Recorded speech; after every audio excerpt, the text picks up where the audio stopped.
just to We're live. Sandra. Oh, hey, what's going on, everybody? Welcome to Live Reality Games, and I was not expecting to go live. We are back blindsided, Parker. Yeah, I'm blindsided now.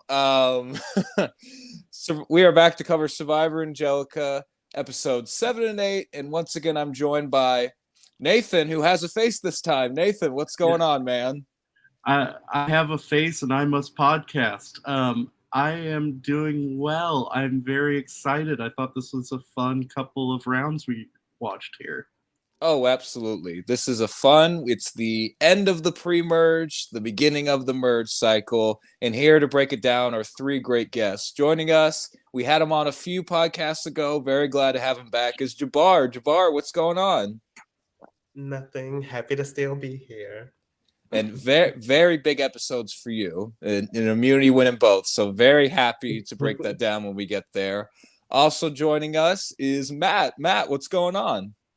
Hello. Long-time listener, first-time caller. Happy to be here and chat. Glad you could join us here, Matt. And also joining us is Sandra. Sandra, how you doing? Hey, cheers, Jabbar. I'm doing well. Thanks for having me. I can't wait to get into the episodes. Glad you three could join us. This will be a fun evening. I'm very excited to break it all down. But as we like to start with every Angelica podcast, we like to ask the guests, how did they find out about Angelica? And Jabbar, we got to ask you that a couple episodes back. So, Matt, I'll start with you. How did you find out about Angelica? Angelica is only like the third live game I ever played. So I think having done one or two previously sort of opened the doors to many of the options out there, and it's overwhelming when you really like take a step back and look at just how many live games there are, especially in the Survivor realm. And when I look for games, I try to think of the ones that have a little prestige to it, have some longevity, and just reading through everything, Angelica stood out as one of the first, if not the first, game that was really doing anything like this, replicating Survivor as a short form type of weekend activity. So I thought there was a lot of lineage there that I wanted to throw my name in the ring for, and it worked out well. Absolutely. They have, I've learned just from getting to cover Angelica these past few seasons, watching the episodes on YouTube, that they have so many seasons under the belt. They have a great crew under their belt. They do a great job. So I agree with that lineage point you made. Sandra, what about you? How did you find out about Angelica? So it happened when I was cast in Outlast in 2022. That was my first LRG, and I didn't even know they existed up until I was cast in Outlast. So once I did Outlast, I had so much fun. I just went on Facebook and started Googling. Now I'm searching, like what other games are out there. And I just kind of applied to all of them that were local, like that I could drive to, being in Boston. I'm like, where can I drive to? And then a couple people that I met on Outlast actually played in Angelica as well. So I had them recommended. Awesome. So let's see. Nathan, where would you like to start us off on this this first episode 7? What should our jump point be? Because I have a jump point, but I want to come to you first. Okay, well you go ahead with that then. Okay, well, it's not specifically covered in either of these two episodes, but I have to ask, Jabbar, last time we had you on, you had not made that idol play yet that you made. We've now since had you on. I have to ask, just out of pure curiosity, what was the reaction to you in the real time from the other players after that dramatic idol play that you had? What was the reaction from the other players in the game? So, it was a mixture of reactions. Veronica literally was so happy that, I don't know, I literally thought that the old Baka people were going to hate us. Because, Veronica was obviously celebratory. And then, she was kind of questioning them when Jared, Sandra, and Ty were all visibly, sad about the situation. And then you have Veronica I just want to know why I was like the target, kind of like when like they're still processing what happened. And Alejandro was just like, wow, like, but yeah, sadness mixed with, Oh, it was definitely, I can tell you how we felt. yeah, yeah. We Please were, do. well, it was devastating because we loved Pat and I was crying. I was so upset. But on the other side of it, we had to respect that move. I mean, that was an amazing move. So that's pretty much what we told Jabbar as well. Like, listen, dude, that is awesome. But really, like, man, we were so upset. Mhm. And that's such a hard feeling to grasp in the game because on the one hand, hey, from an outsider's point of view, I'm sure you guys probably could admit that was a super cool move, and as a fan, I want to see players make moves like that. But not too fun when it's a close ally of yours. So that's what's really hard about Survivor is you watch it on TV and you think, oh yeah, that's a cool moment. I have no other reaction to that. Then you get out there and it's someone you care about. Oh, that really sucks. It's crazy even on the other side too, because we had just lost Pat, and knowing that that's how that turned out on the other tribe was kind of wild for us because losing him was definitely a detriment to me if I really wanted to think about long term for myself. So it was the only thing I could think of at the time was that must have been a wild tribal for that to have happened. So it messed everyone up. A big shakeup in the game, absolutely. So I do also want to ask the three of you, this is a more general question. We watch the episodes and obviously we get to hear, oh, I'm close to this person, or I'm close to that person, or I'm collaborating with this person, but obviously we don't get to hear everything. So I'd love to hear, just open the floor up to the three of you. What do you guys think? Who is your core alliance at this stage of the game? This swap portion about to enter the merge. What can you guys each elaborate on who you thought your core alliance was at this stage of the game? Well, I'm happy to jump in. Who's going Just first? after, I'll go. After the swap, from an original backup perspective, I landed pretty well. I still had Jordan and Kai very close, and Carrie as well. So that was a very close Baka three that I knew I could stick with.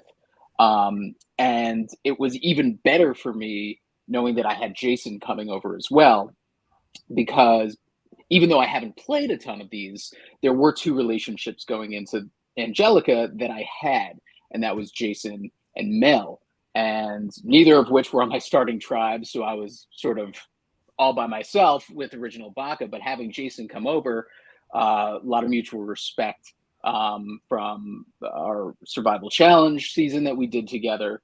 So I thought it was a really good shakeup for me. So right from there, the five of us felt like it was really, really good for me. And then McKenna sort of was there as well, knowing that there were potentially some pre-existing things there that were out in the open. I figured that would probably play into things a bit as well. Okay. Yeah, at this point, my core alliance was definitely Jared and Jordan and Ty. Those were the four. But no, I didn't have like an alliance with Matt and Kai, but we were still Baka. So to me, my top four, my solid four were definitely Jared, Jordan, and Ty. But then I also knew that but if you stay Baka strong, we also have Matt and Kai still. So that's how I was thinking at that point.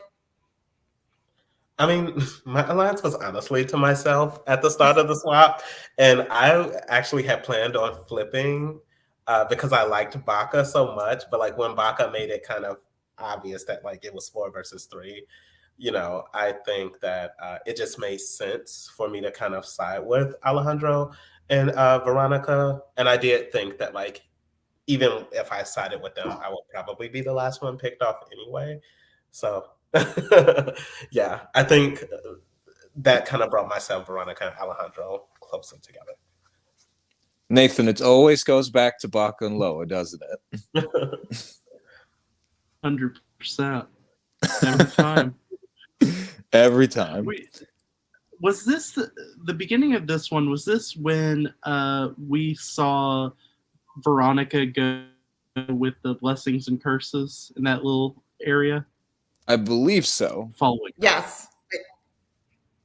She says that Jabbar gave her tokens as a form of trust. Jabbar, could you go into that a little bit? Yeah. So after I made the idol play, I really felt like, so while I was out there, I really tried to downplay how much I was a fan of Survivor. And like after you play an idol, that kind of puts a target on your back. So like I really wanted nothing else to do with blessings or curses. So like I have found some chips like just lingering around, and I was like, Veronica, you clearly don't care about going up and down that tree or like to those dolls. So here, take these coins and do whatever you want to do with them.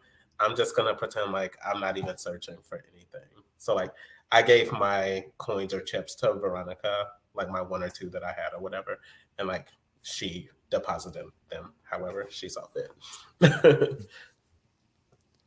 I'd love to open that up as well, just to the panel, just to give y'all's thoughts on it, the blessing and curses and the distribution of the chips, who you're going to give this, who you're going to give to that. Do you guys think that's the amount of times that's being showed in the episode is about as much time as that was being strategized about, or was that much more of a conversation between alliances than we're seeing in the episodes?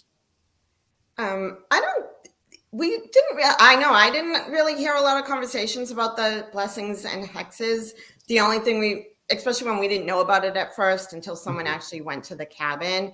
And then as more people went and you heard how they were being divided, then it started to become more of a strategic point of view. Like, well, Jared has a lot of hexes, don't send him to the cabin or something like that, because we didn't want him to have a curse or, so it came into play in that way later in the game when more and more people were going to the cabin and we wanted to be sure if they had curses. Yeah, I think secondhand, I just kept hearing about what everybody was seeing when they were going there. To this point, I haven't gone. So I'm just hearing roughly what's going on. It sounds like it's turning out well for everybody for the most part. So I'm like, it can't be that bad. But then I hear Jared's just like getting stacked on. So, the only thing I can think of is I'd hate to be him. And simultaneously, I feel like I'm not doing enough because I'm not necessarily looking for any of these tokens around camp, but people are finding them left and right. So like, I feel like an idiot who's just oblivious. And it takes like a group of 4 of us to go out and find like one. So it's clearly becoming more and more of a prominent discussion point. But personally, I am just not in the conversation. But you know what? There's a comfortability to that because it's like plausible deniability. I have no idea what's going on. I don't have anything to my name. I really can't contribute one way or the other to the conversation. Yeah, I think Veronica coming back like from when she deposited her tokens and kind of like downloading me on like what it looked like up there really kind of put it into perspective as to like what was happening. Because I think that another thing, if I'm remembering correctly, was like we couldn't go up there unless we actually had coins to deposit. Like we couldn't just go check out the boxes. So yeah, like when Veronica came down and she was like, "Oh, Jared is loaded with like hexes and like Sandra's pretty even, we're fine," and so on and so forth. I was like, "Oh, okay, I see." Okay, that actually answers one of the 2 questions I had was, can you go look at the bank just willy-nilly? It seems like you couldn't. You had to be distributing of things. And the other question I had, and Matt, you kind of touched on it. So you were able to find tokens in the camp area, maybe, if you just looked really hard. So they were out there. You just had to look, kind of like immunity idols. They were scattered around. Some people were really, really good at stumbling upon them, and then other people, not so much. I like the verbiage of stumbling upon. I'm going to assume that was intentional. Sure. Well, this was a very fun immunity challenge, I must admit. It looked fun, but it also would have been draining. Nathan, in this relay challenge, the running back and forth, getting the water, and then the puzzle, Nathan, where would you have found yourself in this one? Did you mean draining as a pun there, or was that? I actually didn't. I don't think you'll believe me, but I actually didn't. That's a happy accident. So this was really fun, I thought. So could one of the players explain the order of operations here? Because during the instructions, I was kind of confused by this. So there were bean bags that you had to toss up onto a pole, and you had 3 attempts to do it, and if you landed it, you were able to run across the field to a bucket of water with a full sponge. But if you got it up, if you landed it, if you landed it, you got a full sponge to go. Oh, okay. Yeah. If you missed after 3, you got a half sponge. So you still ended up going to be able to fill up water with something, but just not as much sponge. That's so cruel. I love it. A half sponge. It's a lot smaller than you're even thinking. So. Not even a kitchen sponge? No, it was like the kind that you wash the car on Sundays. Yeah. Okay. No, this was absolutely a lot of fun to watch. I love the and it's probably very simple in design if you know what you're doing, but to me the mechanism with the buckets were attached to, I thought that looked super cool. Again, someone's going to come on here and say I could do that in 5 minutes, with the tools in my shed, but to me that looks super cool. I thought that was a super cool mechanism. And Jabbar, I alluded to it earlier, you got to be on that puzzle and a very clear victory, and I love seeing your reaction after you won. Can you just talk about what it felt for you to get that puzzle in that moment? Yeah, so I mean, after feeling like I was practically bad at everything the first day, it just felt really good to feel like, I contributed in some part of some challenge. Especially because, and to be honest, I do want to give the credit to the runners because, it really came down to them. I do think that had the other tribe got to the puzzle first, they probably would have beaten us because McKenna and Carrie were solving that thing pretty fast as well. So, yeah, it just felt really good to win something. How about you, Matt and Sandra? Did y'all enjoy this challenge? I think I sat out that challenge. Oh, there you go. You probably really enjoyed it. But it was fun to watch, especially with that tribe winning. So, yeah, I did like the challenge. I would have liked to have played. But any challenge that involves running, I always worry about hurting myself. I was slipping the very first challenge. I step outside. I'm worried. So this was par for the course. But I'm a sucker for water challenge anything. So I was really, enjoying being able to run back and forth. It was fun. There's strategy in being able to really just wring out a sponge, believe it or not. There's strategy in anything if you think about it. So. Well, Nathan, go ahead, Jabbar. And speaking of strategy, Veronica actually had a really good idea. She didn't feel confident that she would land any of them, so she just threw all of the beanbags at once so that she can just run for the sponge and not waste time going sponge beanbag by beanbag. And I think that really helped as well. Well, Nathan, we are going to get something that is not normal for these episodes. We're going to get a trip to the fortune teller's room. That part's normal, but we're going to get a curse. Yes. Okay. You know me, this entire time the through line has been I'm rooting for curses just because I want to know what they look like. This was the one time I was rooting for a blessing. Because if he somehow managed to get a blessing from all of that, it would have been amazing. Wasn't it a 5-in-1 chance or something like that? Very bad odds, if I remember correctly. Yeah. And I feel bad. He's been in a hard position, Jason has in this game. He was on the losing tribe. He's in a minority on this other tribe. And here he goes. Now he gets a curse in this situation. But Jason, I have to give him a shout out because he was so funny in these episodes with the flippers. He really took it on the chin there. He was a very good sport about it. Anytime it cut to him just waddling around, I got a good chuckle out of it. What did you think, Nathan? I liked the curse element of this. I also think potentially he got the flippers in the worst possible challenge following up there. Oh yes, it's hard for me to think of a one worse than what he ended up getting, but we'll get to that when we get to that.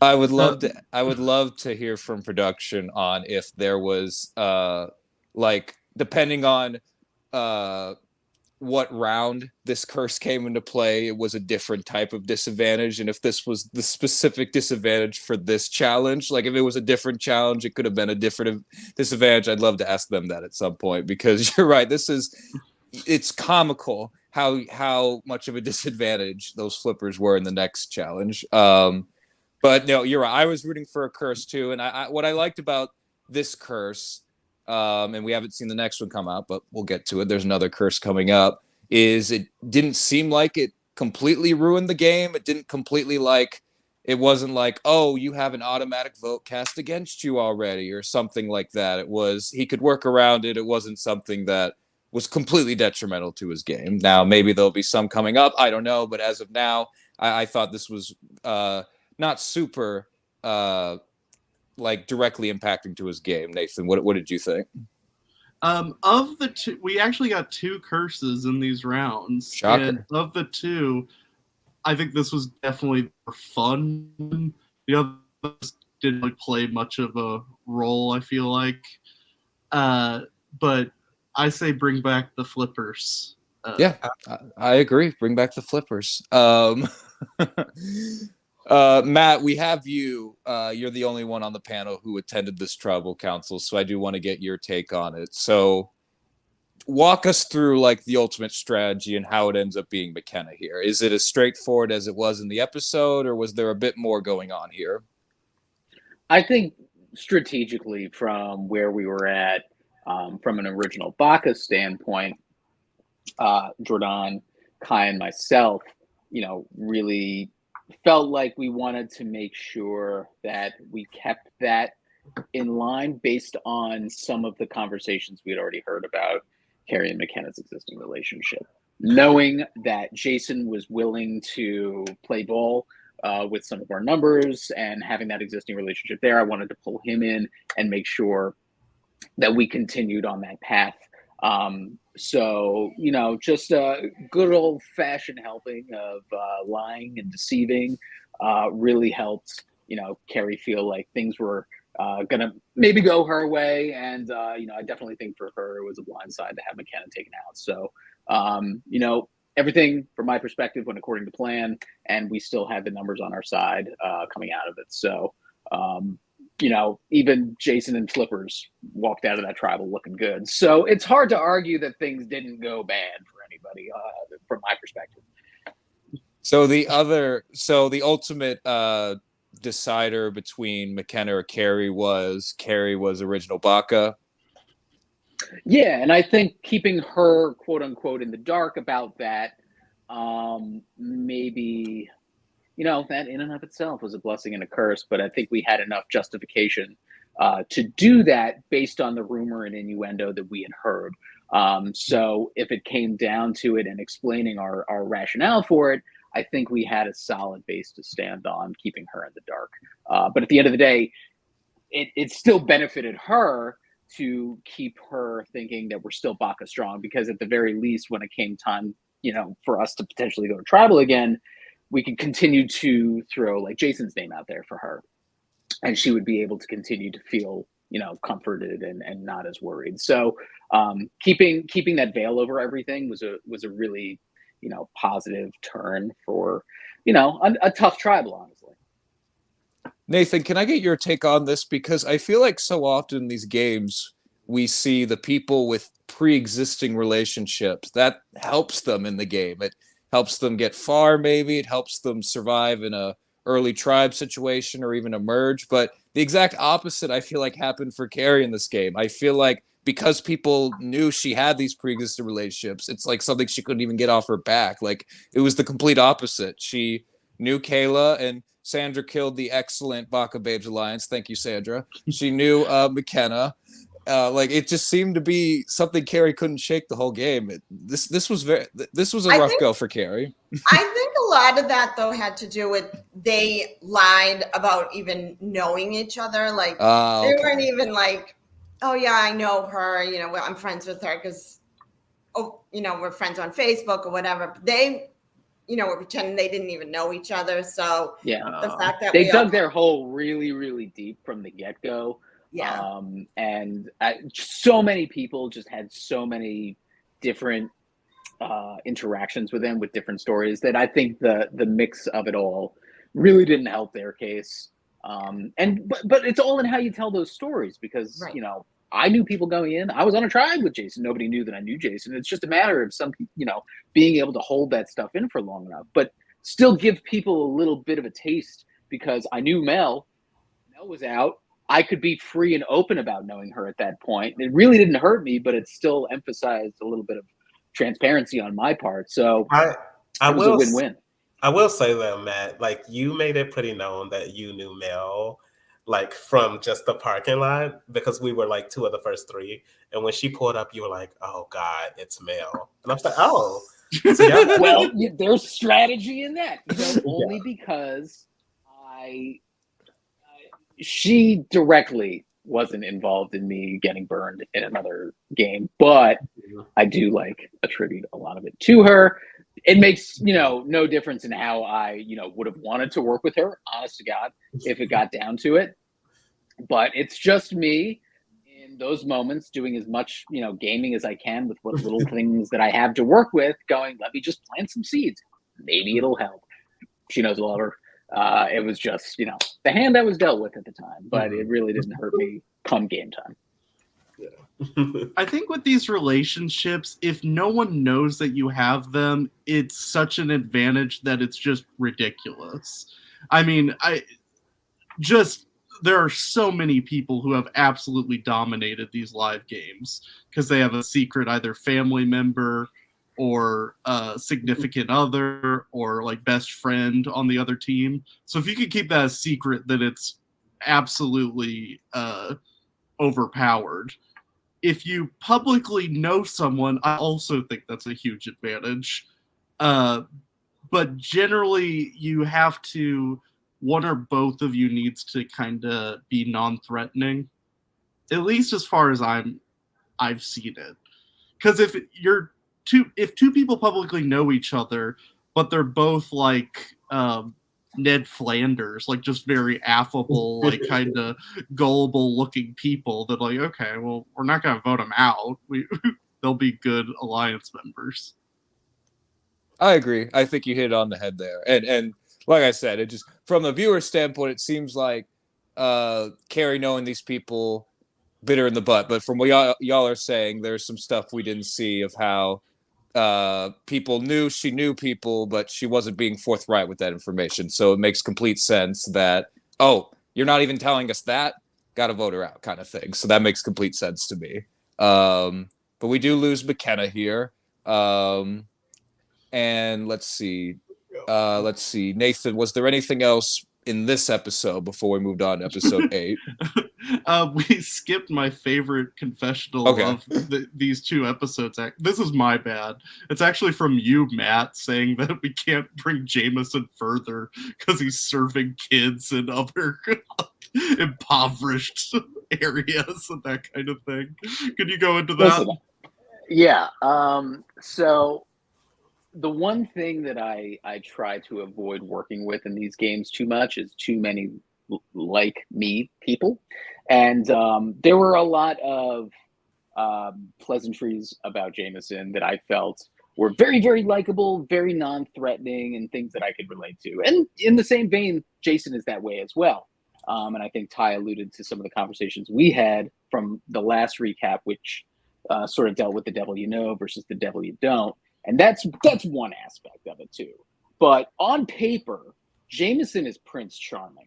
He's tall, blonde. He's charitable. He's not mean. He's very nice. Like, in a game like this, I don't want him that far along. Granted, I don't really have that much going for me. I'm a corporate little guy with a mouth, but like he still has like a bedside manner to him that I didn't want to get further in the game with. So that on top of the way that the tribe swap landed made it a really easy decision for me to want to focus on that. And to be fair, I think a lot of people sort of pegged him as a good target anyway. So the justification was there for me. And I will say, like, to piggyback off of Matt, like on Loa, like Jameson had the girls and the gays foaming at the mouth. He talking about he go to other countries, like helping feed the homeless. Like Jameson could do no wrong. We were just like, oh my gosh, like he is such a sweetheart. Like that's why you can tell in the earlier episodes, like a lot of strategy kind of defaulted to like people seeing what Jameson kind of wanted to do. And the best part about him was that I don't think he realized how much sway like he had over us. Like he was very nonchalant about the things that he said. Such a good guy. But like I completely agree with what Matt is saying. Like it's like, can you pretend like you have a flaw? Like yeah, dude, fuck up or something. Like give me a reason to think that you're not gonna run away with this. But I'm not gonna fault the guy for being a good human being. God bless him. Yeah. You're just gonna vote him out. Okay, so Jameson, if you're listening out there, the strategy for your next game, be a douchebag. Kick one puppy. Just one. Let's jump into episode 8, and this does come up a little bit later in the episode, but I do want to touch on it now while I'm thinking about it. What aspect that came into play during this swap that I'd love to get Jabbar and Sandra, y'all's perspectives on is the Ashley of it all. Obviously, she's coming in. She's been voted out. She's coming in, kind of is presenting herself as a free agent. How did the two of you approach Ashley during this time, getting to spend time with her again? Ashley coming back in. I mean, we figured she could be an extra number for us as far as she was so willing to talk, and I believed the stuff she was saying, that she'd be loyal to us. She didn't want to work with the other Loas. The former Loas, I should say. And she seemed pretty trustworthy, and we thought, just use her as a vote. But I think she also knew that she was still going to be on the bottom and not part of that, like, Black Alliance type of thing. So yeah, I mean, I did what any normal person would do, of course. Like I gave her the biggest fakest hug as if I was happy to see her back. And I immediately rolled my eyes to the camera because I was like, this is not happening. Like I woke up in a very good mood, but seeing Ashley come back really just shattered all of my feelings from my idol play and everything else, because I'm like, we just voted her out. Her number is like the most important, but like, and how do you kind of justify a unanimous vote? And then like we got Sandra in front of everybody at the tribe where we're sitting at the table, like, so why was her vote unanimous? And it's like, oh, here we go. So it was just a lot of feelings, honestly. But I became very happy she was on our tribe. Sandra, is that how you remember that conversation going down? You just were blurting out, asking what happened with Ashley's vote. That's pretty much what I do with everything now. Like if I want to know something or if something doesn't seem right, I just come right out and ask you, like point blank, and I don't care who's listening. And I want answers. If you're not sounding right to me, I'm going to question you on the spot. I'm not going to go like chit chat with someone and be like, oh, I will call you out. So yeah, that's pretty much how it went. Jabbar, just out of curiosity, if you could handpick who would win the battle back and come on your tribe, who would have you picked during the game, do you think? Honestly, anybody beside, oh God. Probably anybody besides Ashley and Pat. Like, I would have loved to see Pat back, but I idled him out and everybody voted Ashley out. So, like, Kayla, ideally, since she was, obviously not thrilled at the challenge. But like even Mel and Troy, I think that like they were so far removed that like, there could have been conversations to be had. That makes sense. That's a good question, actually. I'm Matt and Sandra. I think I know where y'all will go with this, but I'd love to hear what y'all thought about this question. Oh my God, Pat, of course. Like I needed him back. I was so sad. Like just for more than one reason, more than for our alliance. It's just, yeah, I was really upset when he got voted out. Jabbar. I'd probably, just from a familiarity standpoint with the game, Pat would have been a very helpful number to have come back. But I really do think that if given the opportunity and Mel came back, I could have worked with that really, really well. Especially if it had progressed into the merge, because I know that Jared was very vocal about not caring for Mel in the game, for his benefits. So there was a lot of, existing animosity that I think I would have been able to weaponize a little bit. So those two. Can I just say really quickly, how evil would it have been if Pat returned with an idol? And somehow that's the reason why I went home. Like, that would have been the weirdest twist of fate ever. Like, oh my God. I was sick. Oh, that would have been crazy. Oh my gosh. Well, maybe you guys would have kept winning, so it would have been fine. But that would have been crazy. Okay. Nathan, I gotta ask you about this challenge because this was like, I don't know if you know what Quidditch is, but I was definitely getting Quidditch vibes right off the bat. See, this is my Midwestern showing. I was like, this is like Ultimate Frisbee. So I guess it shows our outlooks on life. I think the subtitle to this challenge was, how can we have flippers give someone to roll their ankle? I think that was the idea here. The irony is that Kai was the one who rolled her ankle, I think. Jason got out scot-free. But poor Kai. But this was a lot of fun. It's so rare you get to see like physical and I guess communication based challenge like this in Survivor, where there's like, you see the big obstacles, you see the jumping over the thing, you see the swimming to this thing, but you don't normally see just, hey, we're out in a field, there's a ball or a frisbee like object, go from there. You don't see that very often, so that was pretty unique. So I enjoyed that aspect of it. I want to get the panel's take because this seemed pretty physical. Real quick, Parker, this reminded me of like an Australian Survivor challenge, but the difference is Australian Survivor, they would have beaten the crap out of each other. I'm about to say, here it was fairly tame. In Australian Survivor, were, like, the only thing that's into missing... each other. You could hear people like getting pissed off at one another. So yeah, so it was getting a little Aussie out there. The only thing they were missing, Nathan, was they would have all had to carry tree trunks in one of their forums, like for Australian Survivor. It wouldn't have been physical enough. Yeah, tread water at the same time. But can you go into a little bit about that, Matt? There was some words exchanged in this challenge. Maybe people got heated. Yeah, I mean, I think at this point in the game, we're all a little tired. I think us having Baka just coming from tribal, we're a little frustrated, so we already are pissed off.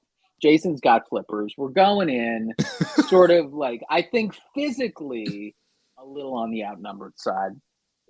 And it was really just give everything. Like, there's no reason for me to be diving and throwing things. Like, it's an action movie. It worked, but, you're just doing everything you can to get ahead. And I'm like, in the moment, and this happens to me all the time, in the moment, I think I'm like flinging things really fast and I'm, big hero out there. And then I watch it back and it's like slow motion. Like, I get why everything of mine was knocked out or intercepted. And it's just, in those moments, you don't feel as tired or as worn down or as defeated as you actually are, even though it looks like you're giving it your all and you're putting your best foot forward out there. So, everyone was just I think a little on the reckless side, if I could be honest. So we're throwing elbows. I'm yelling names of people who are voted out. Like I'm working on just pure autopilot. But it was, it was a fight. It was a fight. Sandra, did y'all's tribe have a strategy for this challenge, or was this more of a lucky win? Oh, well, it's funny you should say that. No, especially with Matt saying that that their tribe felt like down. I'm like, they were down a person with me being in there. Like, they legit. I mean, I have 30 years on most of these people, 25 maybe. Yeah. And it was tiresome. And all I could think of was like, I don't want to screw it up. I'm like, I'll block for everybody. I'll just like throw my arms up, try and distract, and just try and play defense so they could do something and score, because I am definitely not going to score. And then in the episode, at one point, Ty was being blocked and he threw it to me, and I was literally like, it was like a hot potato. I'm like, because they weren't supposed to do that. So I was like, oh my God, I didn't know what to do with it, and I just like immediately threw it to Jared. But I was just proud I caught the damn thing. It was very stressful. That takes me back to youth basketball. Pass me the ball. Pass me the ball. You were the opposite. You're like, no, don't pass me the ball. I'm just blocker. Yeah, but I caught it, and I think Jared scored on that one, and we did really well. I mean, I'll tell you, they did awesome. Like, the 2 pick six, as Jared says. They did great as a team, even with me on it. Jabbar, how was this one for you? Oh, it was great because I sat out. Literally, as we were walking up to it. I knew you did. I just wanted to hear you say it. We were walking up to it, and I was like, yeah, I'll gladly be sitting out. Ashley was like, yeah, we did the puzzle. I'm like, oh, girl, you reading my mind. So, like, it was amazing just to sit down and watch. And I will say, Jason had on flippers, but, like, we were watching him from the sideline, and he was still jumping over people, like, still doing all of this crazy stuff. And we're like, are we gonna lose to like a person with flippers? Like, it was crazy, but like, no, our team like was amazing. We had a lot of hustle. Matt, was there any thought about throwing this challenge here on your guys' end? I don't think we were that far off from just doing it naturally, to be fair. I think we were just tired, disadvantaged, and they came out pretty hot, with a lot more energy and momentum. So, at the very least, it wouldn't have looked like we'd thrown it. But no, we definitely did not want to lose. We were giving it, every bit we had, even, with the flippers, working against us. I think everybody really gave it their all, and, throwing elbows. Jordan, Kai and Jason were fantastic. Carrie was trucking out there. I think everybody was doing everything they could. So, no, definitely didn't want to throw it by any means. Well, we're going to get another Loa tribe victory. I don't know what it is. The original Loa didn't seem to win very much. Swamp Loa, pretty good. Pretty good. But we do get another trip to the fortune teller's room. And as you said earlier, Nathan, another curse. This one, Kai would have to sleep outside at the end of the day, I'm assuming, when the round is over, which and for the three of y'all who are there, you can maybe speak to this a little bit more. How much, for anybody, would sleeping outside affect what they were doing? Because before, at least y'all had a roof over your head, you had cabins, but sleeping outside, how would that affect things? The nights were chilly. That much we knew was going to be a factor. But periodically throughout the day, it was starting to drizzle a little bit. And even in that challenge, I don't think it translates on camera, but it was raining at the beginning of it. So, coming out of it, knowing with Kai thinking she was going to have to sleep outside, she was not happy about that. On top of the rolled ankle, everything was just a little bit more heightened. So, the spiders, the rain, the cold, it's not something anybody wants to have to deal with, especially when like 10 feet over here is a cabin that everybody else is potentially going to be in. So she was not happy about the idea. And, now you're finally getting that onslaught of curses just rolling in, and each one kind of sucks more than the last. Mm-hmm. Yeah. Nathan, give me your Hail Mary pitch for how Carrie could survive this vote. Probably just make stuff up. Yeah, that's a good start. Like, I saw these two. Before the game, I checked them out on Facebook. Did you know they're brothers? Something like that. Hey, listen, considering what we saw in the last few Angelica scenes on YouTube, at least, you never know. Could be a secret relationship. I would start there. Yeah. but in all seriousness, Matt, I have to assume this was even more straightforward than the previous one. It was, and admittedly, I probably could have done a little bit more fibbing, but Carrie was very adamant that it be honest and she be told where everything was. And against my better judgment, I pulled her over and said it was going to be her. And normally I would not do that, and it's like a stupid move. But I think that the four of myself, Jordan, Kai, and Jason were pretty rock solid, and I don't think there was anything wavering that, especially knowing where we were in just the prior vote. So we acquiesced. We gave her exactly what she wanted, and whether she was appreciative of it or not, you could be the judge. But yeah, it was just about as straightforward at that time as it seemed. The vote block was pretty useless in this specific scenario, because in order for you to have the majority, you needed 3 people either way. And so if, let's say, you can grab one other person and use the vote block, you're essentially saying, hey, vote with me. Let's go to Rocks, which is not great right before merge. She definitely didn't let us know that McKenna had given it to her. So, yeah. I mean, she could have done some wheeling and dealing if she really had it in her.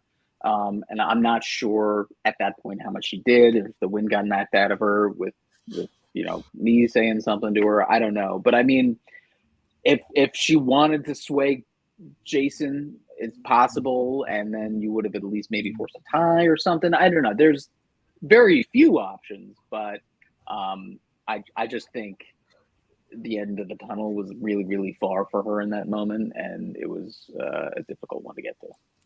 Those block of votes and the extra votes and the steal of votes are so tricky because they're really only useful in a 6v6 or a 6v5 situation, not necessarily a 4v1. So not saying those advantages don't ever have any use, but in this particular situation, the numbers weren't on her. She really, like you said, Matt, maybe needed some semblance of a relationship with Jason, or Jason just going, screw it, let's do something crazy in order to get something going here. But I don't think Jason was incentivized to do that. I'm sure Carrie would say the same thing too, but it just wasn't looking good for Carrie. It was a tough spot to be in. But we do lose Carrie here, and soon after we go into the merge. And my first question was, what was that drink that y'all were all toasting to that we saw in the episode? What was that drink?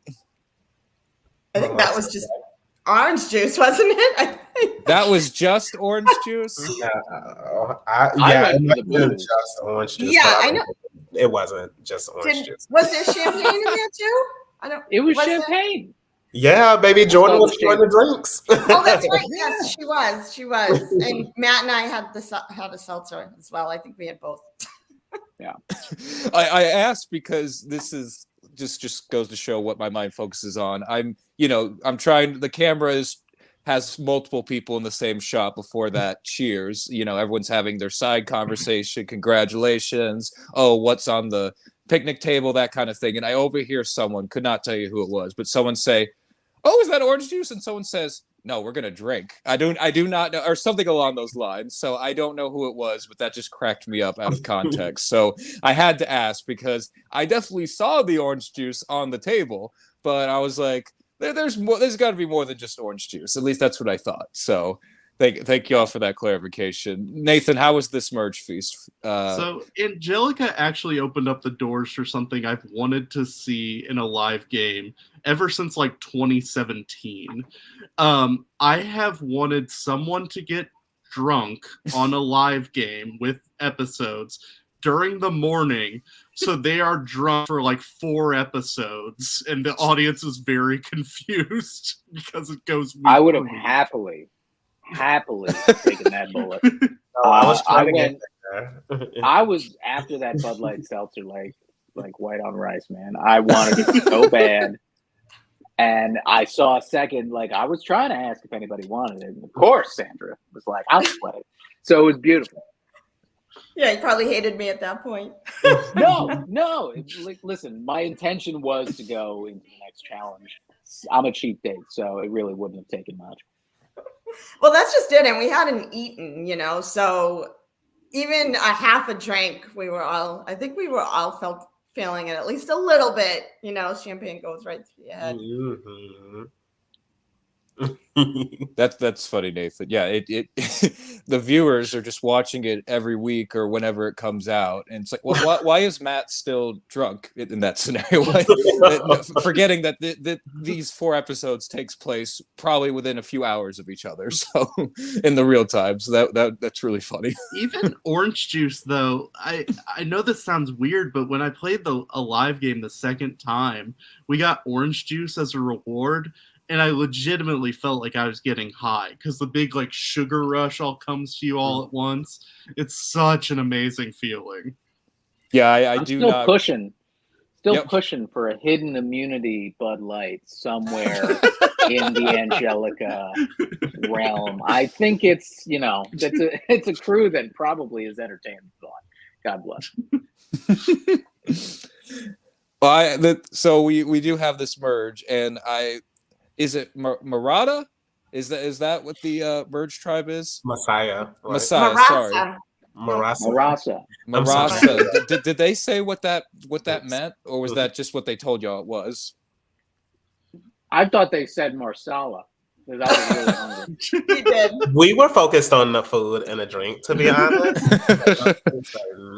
And they may have told us, but I don't recall. Yeah, it's just like how you can tell me what Baka and Loa mean, right? You guys remember that. Yeah, but we'll talk about that later. We'll talk about that when we're not live. So we do get into our first individual immunity challenge, and this is Angelica Classic and a live game classic. I think it's called Idol's Hands on the Survivor Wiki or whatever. You have the little statue podium thing, try to knock it off your opponent, last one standing wins, tournament style. I've never gotten to compete in this one. I think it'd be pretty fun. I don't know what ultimately the best strategy is, so I'd love to open up to the panel what y'all think the best strategy for this challenge is, because from what I understand, because it was basically like a bowling pin, y'all weren't allowed to throw it in the air, so that strategy is out. So I'm not sure what the next best strategy would be after that. I mean, I oh, go ahead. No, Sandra, please. Well, I was going to say, I know when what we discussed was the height, just make sure that, the shorter people are, matched up with them, which is why I went up against Kai. And then I think it was Jason and Alejandro. I don't remember the order, but we tried to just keep it height balanced because that was really. I must have missed that conversation. Me too. Yeah. No? My first round was with Jared. Like, there were audible laughs. Yeah. I had no shot. And I've been dying to talk about this. And I know Jared is probably watching with like, what is he going to say? I have been gloating about this ever since last summer. I'm very proud of myself. Yeah. Very, very proud of myself for this. Historically, I'm a small guy. I'm mostly underestimated from a physical sense, and there were a lot of tall guys on this cast. So I knew I had, everything that I want in a, I'm a big wrestling fan. Underdog situation is like, prime. It's in the back of my head, thinking about taking them down. So it's really just like, for me, very slow, steady, and calculated, because I just assume what it's like to be a bigger guy, maybe less control. I don't know. He's a top heavy fella. So I was pretty much just trying to let him do all the moving and maybe, stay low and try to nip at his ankles or something. I don't know. But it worked out well for at least the first round. Yeah. I mean, my strategy was honestly just to talk. I feel like just watching, like, it's going to be kind of hard to concentrate on responding and like concentrate on like what you're doing with the pin. So I was just like, let me just keep talking and hope that they lose concentration. Worked out. Literally. Nathan, what would you do in this challenge if you ever got to compete in it? Is there any merit to just the like bum rush, just like running straight at him, essentially? Yeah. Because here's my issue. I have shaky hands to begin with, so I feel like if there's any challenge whatsoever, I'm automatically not gonna win. So I feel like maybe just kamikaze it immediately is the best way to go for me. Mm-hmm. But you also want to, the only hard part about that is making sure you don't drop your own pin. Yeah. So you have to be. See, that would be me. See, I would be really confident with the pace I'm going at. I'm sidestepping it. I got the high knees going, and then I'm not paying attention, and then my stack falls over before I can even get to the opponent. That would be me. So I can relate to that struggle. And it was the point, like when I went in with Kai, I don't think she expected me to go in right away for the, knockover. Mm-hmm. And I think that's how I got my point. And then the second one, she obviously beat me, but it didn't work when I went, then I ended up.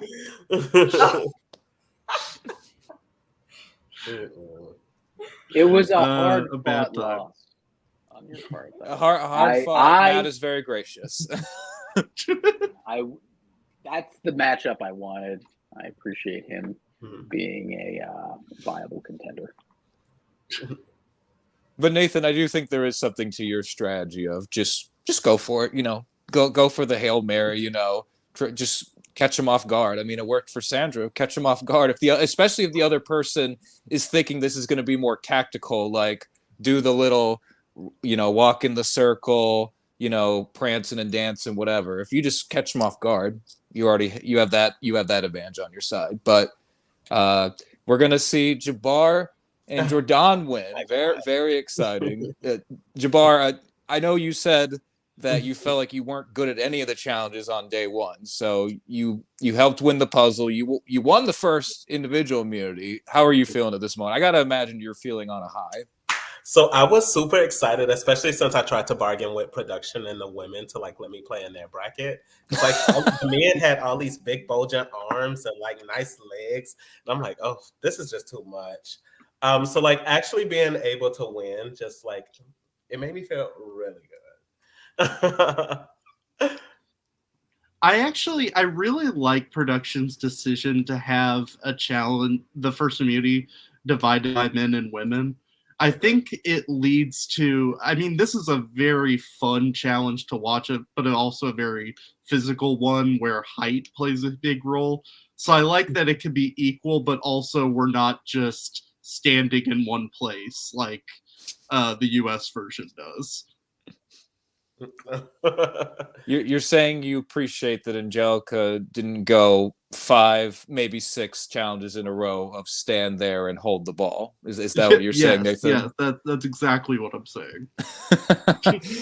But I do agree. I think for a challenge like this, it is good to have a man and a woman win, given the specific type of challenge it was. I applaud them for that decision as well. And we do see. Well, that as Jason, I don't have the exact wording used. A triple threat, I think, is what he said you would get if you won, because you get immunity, you get you get some tokens, and you get to pick who goes to the fortune teller's room. Now, Jabbar, I heard you say in the episode the reason you picked, or at least you told everyone that you picked Ashley as like because you felt bad or like as a sorry or whatever. What was the actual reason you picked Ashley?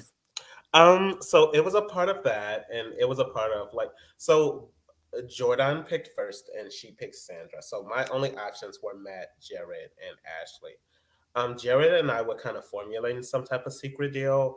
Matt and I don't know like how true he would have been to this, but like I, and Kai were like the first three there, and like he said, like even if we're separated, like I got you. Like we kind of all promised each other that, and I felt like I wanted to like honor that, but like we hadn't been on a tribe together, so it would look kind of weird to choose him. So the logical thing would have been to choose Ashley in that particular situation.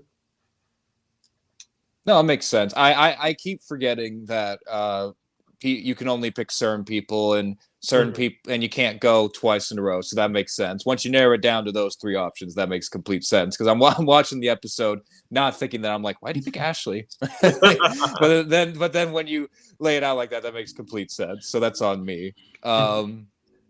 Oh, sorry. Did you have Jabbar, something, could Nathan? you go into the order of operations here with this? So, like, let's say you want to send your closest ally to the fortune booth. Can you give them one of your blessings before they go, since you just won the challenge? So I honestly want to say the answer to that is no. Like it's only what's in there at that moment. Because like they go straight to the cabin, whereas we go back to camp. So like we can't give them the coin to like deposit and anybody's on their way up. And Sandra, Okay, and that you makes can kind of sense. correct me, but I think that's how it That works. sounds right. I would say no as well. That makes sense. That gives a good idea of what goes on behind the scenes. Sandra, how was your visit to the fortune teller's booth? Oh, not half bad. I remember actually after that challenge, we were taught the original Baka. We're all talking on who to send because, like Jabad just said, Matt, Jared, and Ashley all hadn't gone yet, as well as myself. And I told Jordan, I think Jared was there too, that when the last time I looked at my bank, I was loaded with blessings, and mostly from myself because I was finding blessings like all day. So I just kept like dropping them in my own bank because I want myself to have the most blessings. So I actually told Jordan that I wanted to go. I'm like, just send me because I think I have a good chance of winning something good. So yeah, it was freaky as hell because I have serious arachnophobia. So like just getting in there was difficult. But yeah, I got lucky and had all blessings to choose from and ended up with an idol. So we do get to the first merge vote. Now there's the first merge vote I always love watching in a game, whether it's a live game or the actual show, just because it's normally pretty pivotal. And normally it goes one of two ways. And normally it's the two major alliance coming head to head to try to get one up on each other, or that comes maybe in a vote or two. And the first merge vote is everyone is able to pretty much unanimously agree on one target. And just going off of the votes, seems like this vote went with the second option, given the vote total at the end here. I'd love to get each of y'all's perspectives on how did this ultimately fall. Veronica, what did you want to do with this merge vote?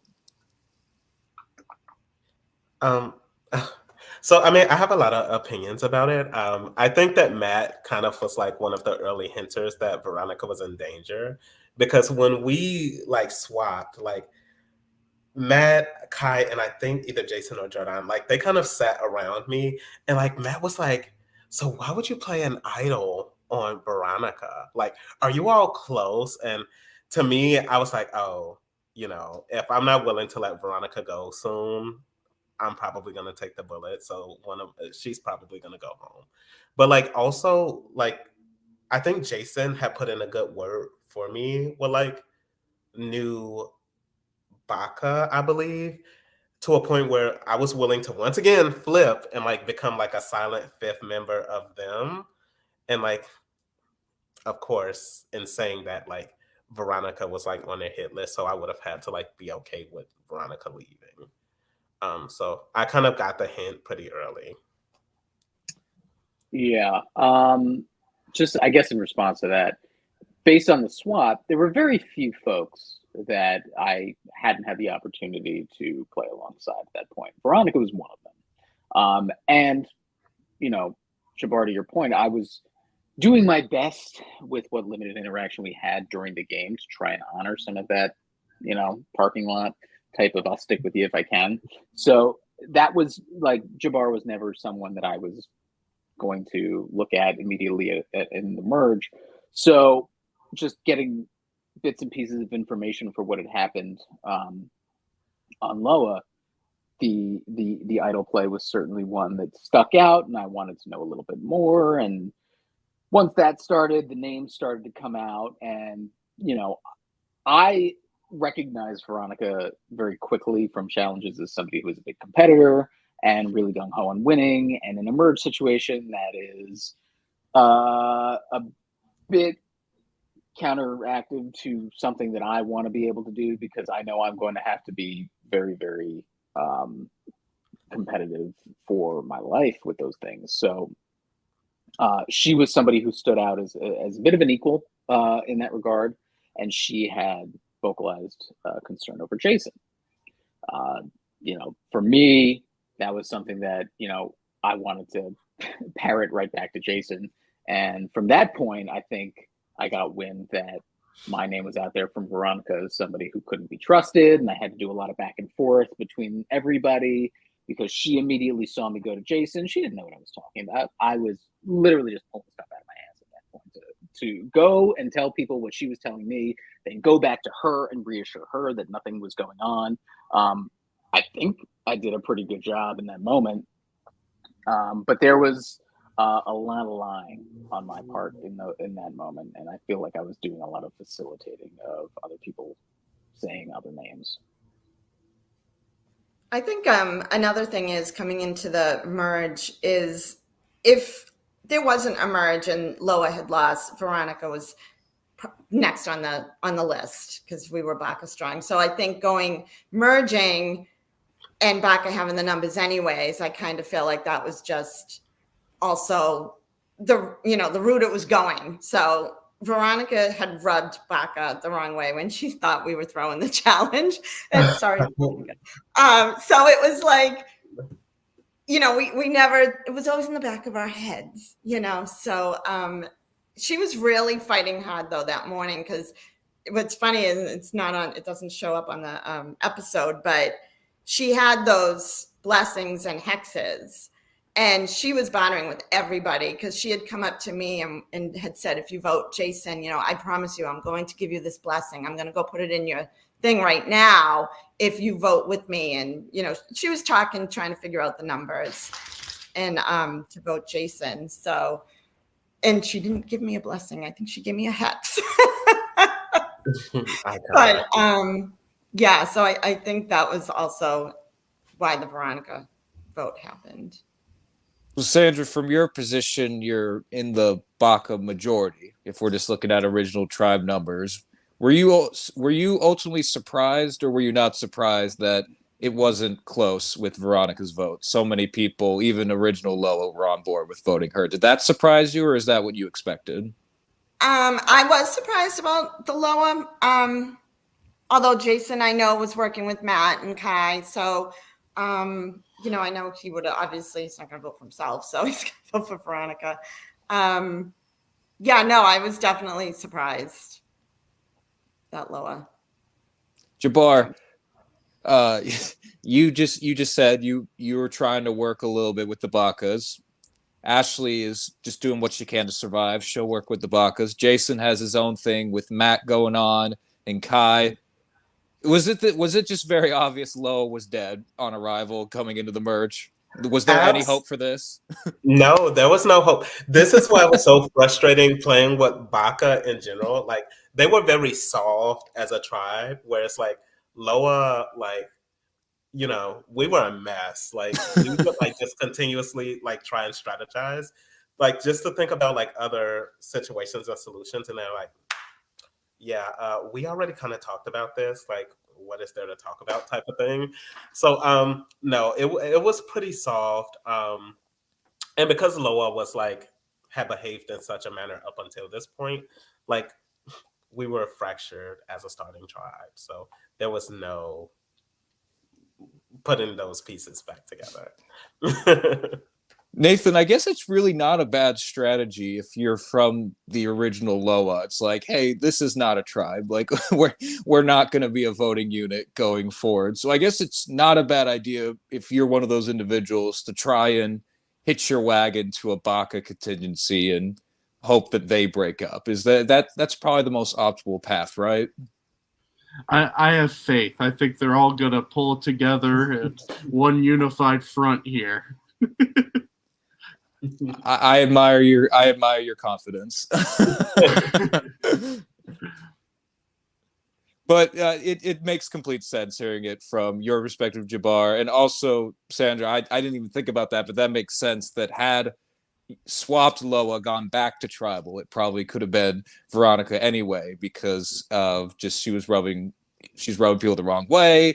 Maybe people didn't trust what all she was saying. So that's not surprising. It almost feels like this was that vote was delayed a little bit by the immunity wins from that tribe. So it seemed like this was a long time coming, wouldn't you say? I guess. Let's see here. It was inevitable, not a long time coming. It was inevitable. Inevitable. Okay, there you go. Yeah. Let's see here. I don't think I have anything else from episode 8. Jabbar, Matt, Sandra, was there anything else that we haven't talked about from episode 8 y'all wanted to get in there? I will say, like, this being my first live game, like, the Veronica boot really kind of put things in perspective. Because, like, after she got voted out, like, I said something really sassy to Jason, and, like, I was pretty emotional. And, like, he kind of, like, talked to me off to the side. And, like, I think that's when I realized, like, I actually enjoy hanging out with these people more than I enjoy, like, voting them off. But, like, we're already in it. Like, I might as well just keep going. But, like, it kind of really put the game into perspective. And you bring up a point, and I've talked about this on podcasts before, and y'all have all played a game now, so y'all know where I'm coming from with this, is that you really don't realize, even in a fast-paced game like this, that you really do bond with people. Now that's not to say when everybody leaves and goes back to regular lives, you're going to be talking every week, every month, best buddies, but you share a unique experience that you won't get with most other people. So you'll always be bonded in that sense. So it really does suck, even if they're not your best friend, voting people out, because if nothing else, hey, they really want to be here and they really care about this experience. So it does kind of suck, and it kind of dampens the vibe a little bit, because you want to have fun, but you got to vote people out. So you always feel bad. You that, don't want to hurt their feelings, and your emotions definitely, comes into play. It's really hard. Yeah, everyone's tired. Everybody is crying and emotional. I'm not. There may be more tears in the season. There's a lot to come. And I think everybody is just really, really doing their best to make the strongest bonds that they can, to advance themselves the best way they can. This is the first merge I've ever touched. So I am very, very anxious, very excited. I just want things to go, go, go. So there's a gambit of emotions that people are going through. But in the back of everybody's head, it's only been a day and a half at this point. You really do connect with these folks. Oh yeah, and put it out there for myself. I played a game with Nathan before, and when he got voted out, he was on the opposite swap tribe. I had nothing to do with that. His tribe walks in, and I am furious because I'm like, and I felt horrible because I'm like, I don't want him to go. I want him to stay. He's my friend, and it just sucks because I had nothing to do with it. I didn't cause it, but still, you feel bad for another person that you grow to care about, and it's hard to explain unless you really experience it yourself. Because it's not just Monopoly, guys. It's more than that. It's a very real very real experience. I cried playing McDonald's Monopoly. So I mean, it really does depend. That's true. I guess there are better versions of Monopoly than others. Nathan, was there anything else from this episode or any other questions you wanted to ask? So I don't know if this is a tradition per se, but I feel like I've done it every time we've covered Angelica. So I'm going to give my answer first, and then we could go through the panel. I'm going to give out award for person I'd like to see most back on a future Angelica season who went out pre-merge, and person who was the best entertainment from the pre-merge. So best entertainment, I'm going with Chaos Kayla. And for person most Rob / person I'd want to see most, I'm going with Pat. Parker, you want to go next? I don't want to copy you, but that's what I was thinking. I was like, Kayla in her, I'm trying to think back, and I don't remember too much of what she was saying other than the episode she was out in. But in that episode, I thought she was a firecracker. I thought she was spunky. I thought she was giving good confessionals, so I was entertained by it. And Pat, it was a great move from you, Jabbar, but it from an entertainment standpoint, it definitely robbed the viewer of more. So definitely, I wouldn't mind seeing Pat again. What does the rest of the panel? What are y'all thinking? Definitely Pat. And as far as Chaos, I was going to say Kayla's so good at this game. I've been watching the other games, and she definitely deserves to go further than she did in Angelica, but she's just that good. So yeah, like if she could come back, she's definitely Chaos Kayla. In another world, I would definitely, I even think I said this in the game, in another world, Kayla would have been a perfect person to work with, barring maybe a little more separation between us to get that opportunity later on. Definitely the best entertainment.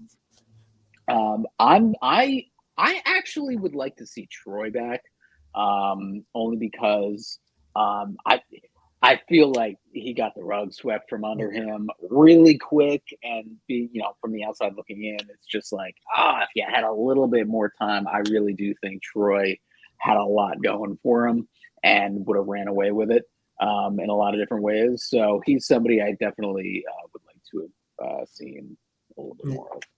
Yeah, I mean, Pat and the Idol, he definitely, of course, deserves it. I actually would like to see Jameson come back as well. Because I really would be intrigued to see, if he swaps in the majority, what does his story kind of look like with his personality. So I think that he would be an interesting returnee.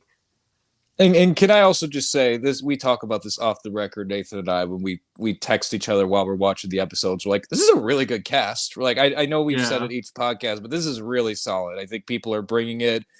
Sometimes you watch a game and you're like, was that person's heart completely in it, or where did they find them? But with this cast, I feel like everybody, their heart was in it, regardless of where they went out or how far they went. Everyone was trying. So I really appreciate that. It comes through on the screen.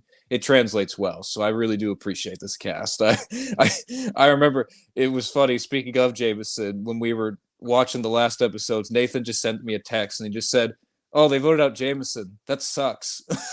That's all he said. Yeah. And that's the kind of feeling I have. It sucks. You're like, oh man, that person's fun. Why can't they keep going? So, and in a way, I am glad also that for that reason, there was the purgatory twist, because got to see more than the episodes, and it maybe let people play the game just for a little bit longer. So that maybe only got a few rounds. That's cool. Because when you're playing the game, you really don't even know what's going on over there. No. So that was definitely fun to see. Yeah. I feel like more than normal on other seasons we've said oh, this person made a couple mistakes, but overall we'd be interested in seeing them back. Here is a lot of the pre-mergers were just like, okay, you did nothing wrong, essentially, and it was very, very just poor luck on your part. So honestly, if you want to bring back all the pre-merger, just bring back the entire cast, add a couple new people. Yeah, why not? Oh my God. and redo this season. Kurt should come back. Yes. Hey, listen, I've seen for years in the Survivor fandom, people are like, which this wouldn't work at all. You can't do this, but so they'd be like, "Oh, you should do a CBS Survivor cast. Just bring all them back. Try again. Like, let's just do it for live games. Why not? You know, I don't know if I've seen that before. Let's just give that a shot.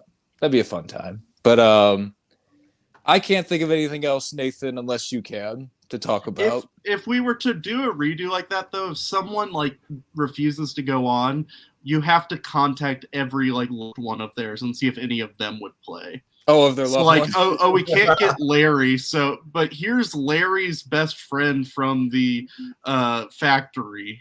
He's playing in Larry's stead. Close enough, right? He'll emulate Larry's vibe. Otherwise, I don't have anything else to note right now. Well, I do. Let's see, real quick, for anyone watching who is not an alumni and who's maybe on the fence about applying, Survivor Angelica, I know, is taking applications for their next season. It's a really great game. I think all three of these great panelists can attest to it. It's a fun time, and I know the crew is super professional. Just from, I've never met any of them, but just from getting to know them these last few years, they really put in a lot of work. So if anybody's looking for a game or maybe just thinks this one looks fun, go ahead and do it. Just apply, see what happens.